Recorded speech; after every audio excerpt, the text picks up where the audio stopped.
Welcome to the first Inspector Wexford film locations documentary. This documentary I focus on Best Man to Die, and there were some shots in Best Man to Die from Bournemouth, and this is where I chose to go. However, when I reviewed Best Man to Die, my face fell, as unfortunately there's literally only 2 shots of Best Man to Die filmed in Bournemouth. It's very unfortunate because I wanted to make a decent documentary. Now I could have just shown those 2 locations and then moved on and gave a bit of history about Bournemouth, and there will be some history within this documentary.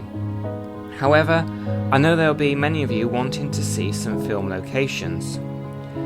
So I did some digging and found out that Miss Marple, Body in the Library, the classic BBC version, many of the locations were filmed in Bournemouth.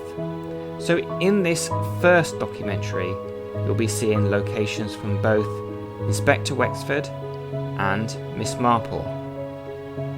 I hope you enjoy this documentary as much as I enjoyed going out and filming these locations.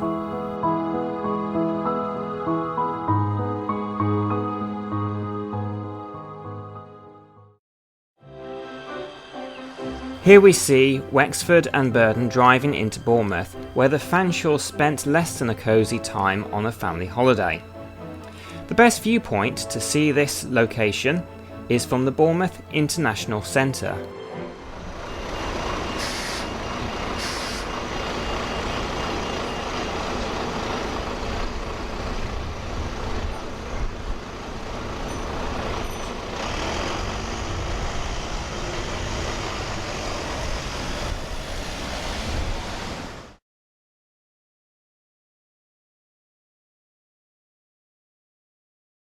So the girl in the car. Mrs. Fanshawe swears that there was no other person. Reg and Mike then discussed the case so far along Cliff Promenade. Now I couldn't get this exact angle because I wanted to walk along just the way you can see Reg and Mike walking now. But there was a cheerleading competition happening on this very day that I went to film. So not wanting to get arrested, not wanting to film the cheerleaders, I had to do this shot in 2 separate angles. I think I'd rather demonstrate it to you after our next appointment. Come on. To my surprise, I met my cousin who lives in Gloucester as well. Her daughter was part of the cheerleading competition, so it was nice to see her. She did ask me what I was doing there. And that was it.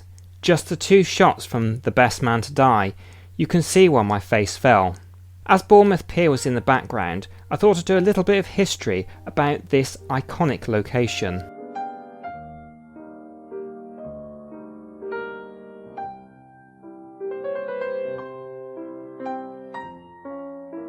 Before Bournemouth Pier became as famous as it is now, it started life as just a little wooden jetty in 1855. And in 1861, a wooden pier was built. However, in 1880, it was replaced by an iron version. The railway reached Bournemouth in 1870, which brought lots of trade and tourists to the area. From here, the pier grew in popularity. In 1960, a concrete substructure was built for the new Pier Theatre.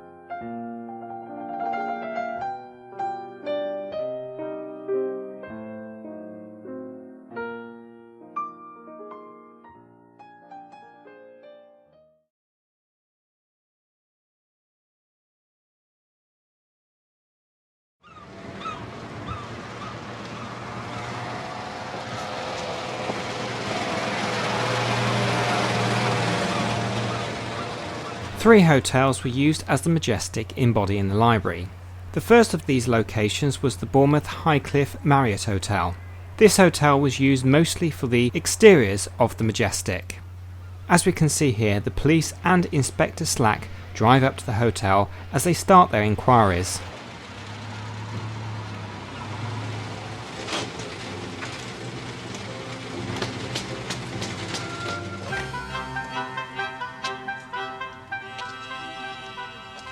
Jefferson first, sir. Slack.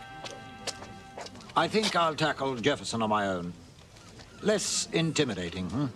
You get the incident room ready and I'll look in before I leave. Colonel Mountchid and Detective Inspector Slack walk up to the main entrance.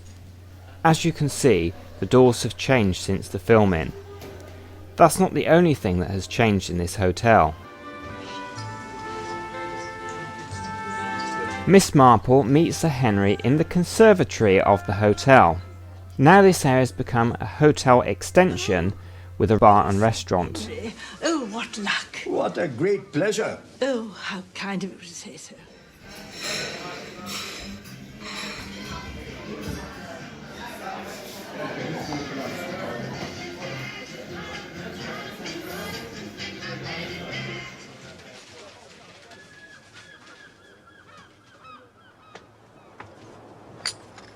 Oh, Sir Henry. In another scene, Sir Henry joins Miss Marple and Mrs. Bantry on the terrace. Here you can see some glass balustrades have been added to add shelter from the sea breeze to those sitting outside. Of course, it's too ridiculous. I haven't been to the seaside for years. And now instead of doing whatever it is one does at the seaside, here I am, sleuthing like mad, trying to clear my poor husband's name. Miss Marple and Mrs. Bantry leave the hotel discussing their findings so far. As you can see, the conservatory is replaced by a modern canopy.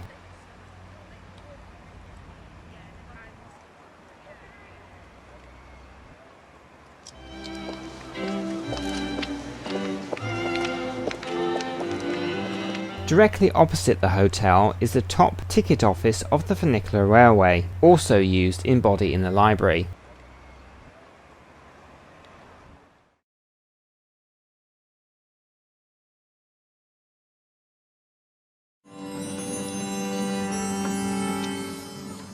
Miss Marple takes a trip on the Funicular Railway where she discovers the news of the missing schoolgirl Pamela Reeves.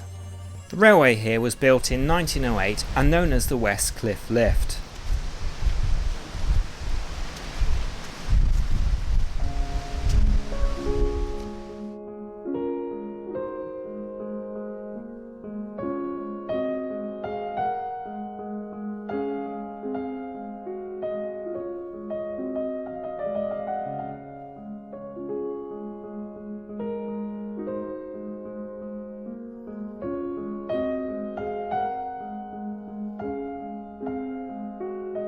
Further along the coast is the East Cliff Railway, built in the same year. Unfortunately, due to a landslide in 2016, this railway no longer operates. However, funding has been set up to start the repair work. At the top of this railway, the Carlton Hotel is only a short walk away. The Carlton was also used as some of the majestic interiors.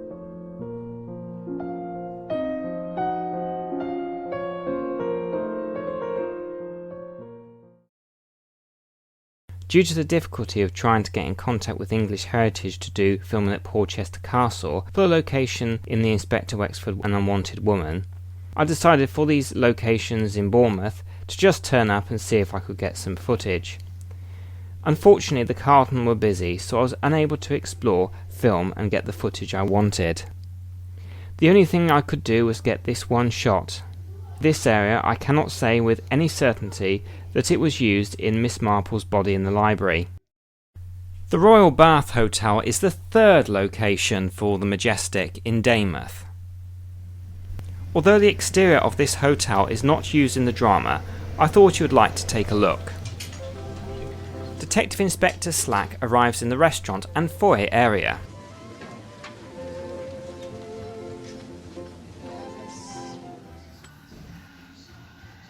As you can see, the restaurant today is a lounge bar.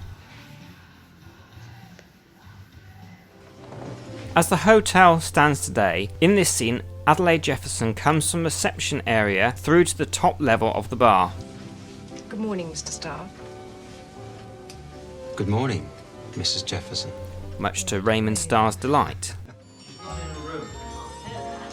But we're supposed to be on now. Yes. But she's your responsibility. Where the hell is she? Bridget, have you seen Ruby? The corridor leading on from the bar is used a lot in Miss Marple's Body in the Library. Here we can see Josie Turner and Raymond Starr discussing the disappearance of Ruby Keane. You'll probably put that ankle right back.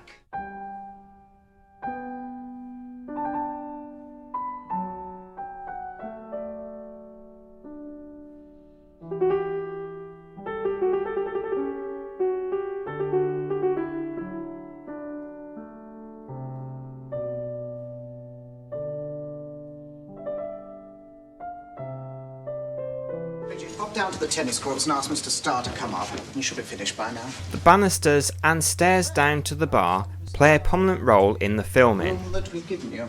Thank you, sir.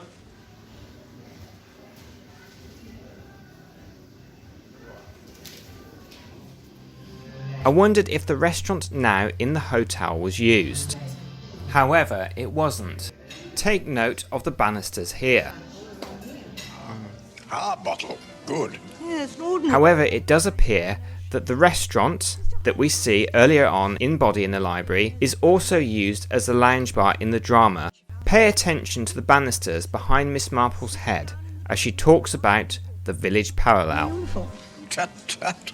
People said things, but I don't think there was any familiarity. I think it was simply that the old man found it much pleasanter to have a young, charming girl telling him how amusing and clever he was than Miss Harbottle continually pointing out his faults to him. Yes.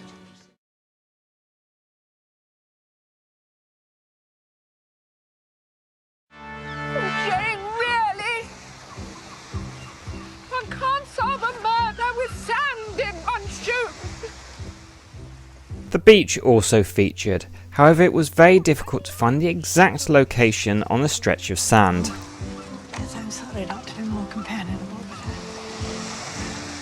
Oh, come along, Jane. Are you going to tell me or aren't you?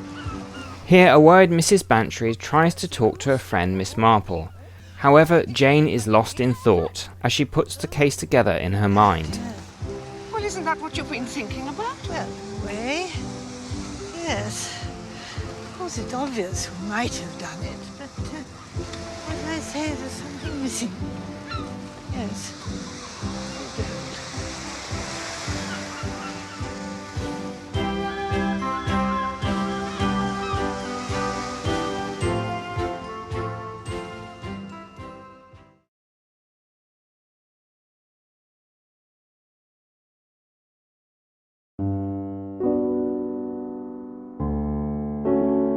Before Bournemouth was a town, the area that became Bournemouth was heathland.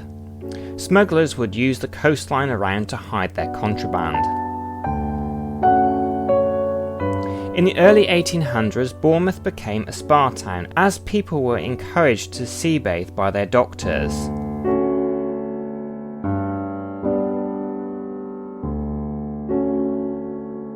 Bournemouth's Grade 2 listed Lower Gardens is a haven between the busy town and beach. It consists of beautiful floral displays that combine a range of colours, textures and scents. A perfect place to sit and watch the world go by. The Red Arrow sculpture was commissioned because of the tragic death of Flight Lieutenant John Egan when his Hawk T-1 aircraft crashed following a display at the 2011 Bournemouth Air Festival. Here is the West Cliff zigzag path I remember when I was convalescing as a child in Bournemouth.